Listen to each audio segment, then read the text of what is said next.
Okay, high hopes. Coming to an end here. We're printing at 195.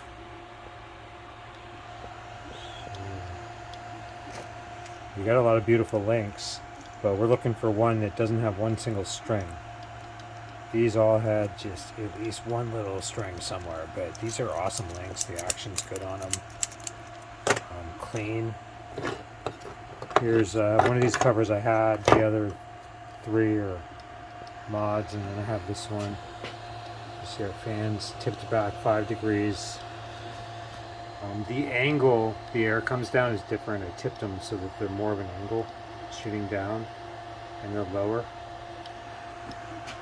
And then 3 of the vents are gone on this side, and it's carved out in the inside more, and then it's even carved out even more with little channels on the edge. So what we want is we want a lot of velocity, so we want this fan going as fast as it'll go.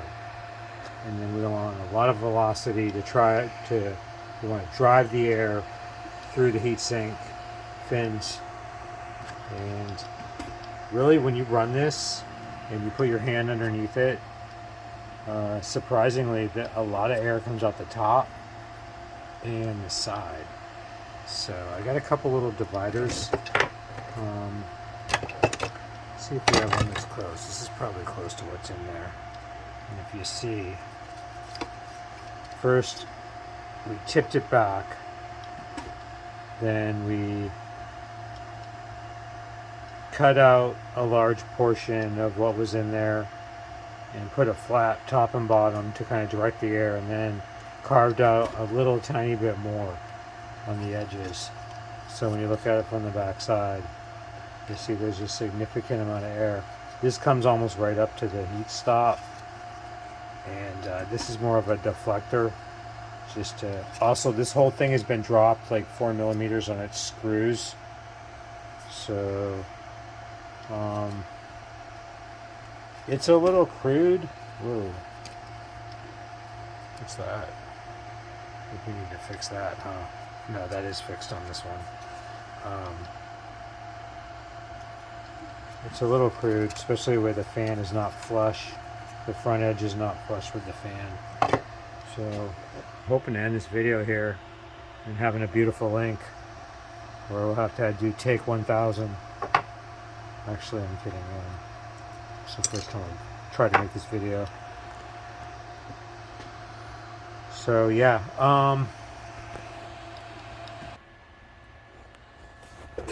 so here's the 5 Plus that I've been running the heat break. It's the non-tapered one because they didn't have the tapered ones when I put this on here. And stock cover, but I insulated it. And I think what I've just learned on the other printer is even with this garbage Hotend cover, is this what I had on here? And it was working, but look at that nonsense. And it still worked. Probably because I had it wrapped. It's looking like you can get away with murder as long as you wrap it. Alright. Moving right along here. Oop, oop, what's down there? Do you see a string?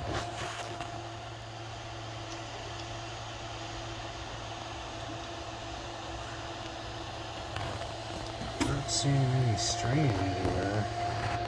I see a tail hanging off the bottom of it.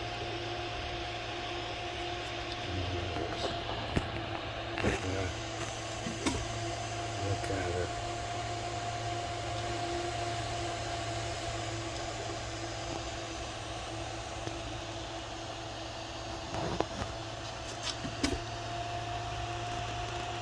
I don't see a hair. Do you see a hair anywhere?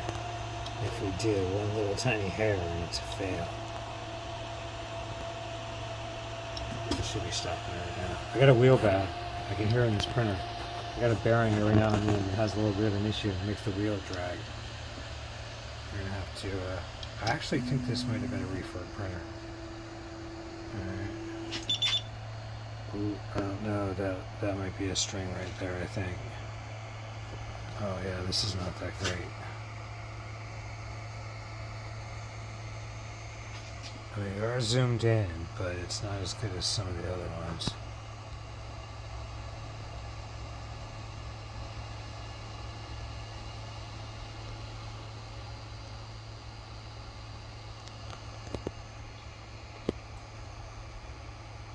It's pretty acceptable.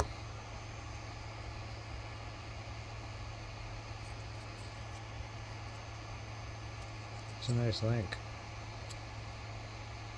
There is a little tiny hair down there when I had the bed. It's probably the first layer from when I had the bed at a higher temperature, but that's a killer link. And if you look, it's right down there on the bottom. So, alright. I think this cover makes a difference. I'll put it out there. I put our branding on there. I put our branding on there just so people know what this cover actually is. It's open on the top to let the air out. I actually want airflow. I was hoping that I could jam the air into the heat sink and create enough vortices down there which it would drive the air up, and it seems like it's done that to some effect.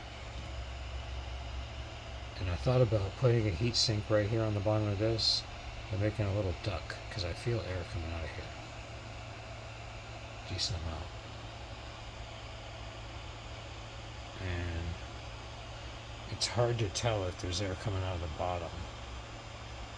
I don't feel much, but it's hard to tell because you don't feel the wind chill because it's getting heated up on the way by, probably. Yeah, it's good. I like it. Alright, I'm going to wrap this thing just like I have. Oh, I also don't have my screws in this thing, I don't believe. So I took the screws off, and hold on. Okay, here's what it looks like inside. And it doesn't look like it, but air does get driven down here, and some does go a little bit under the heat block and just keeps clearing it out. There's plenty of airflow in there, and there's plenty of velocity around that heat sink, so that thing's getting blasted with air.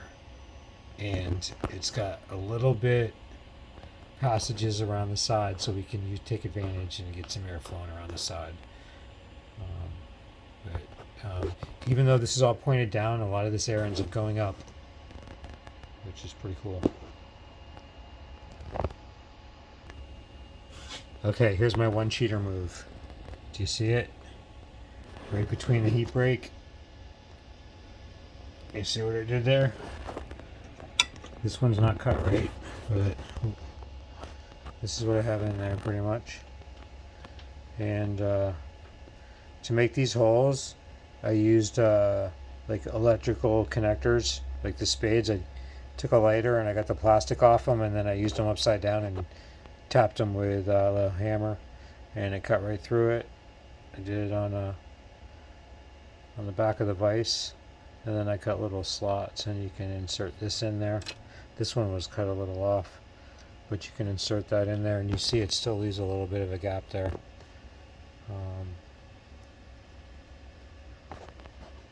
But I suspect that probably made a significant difference.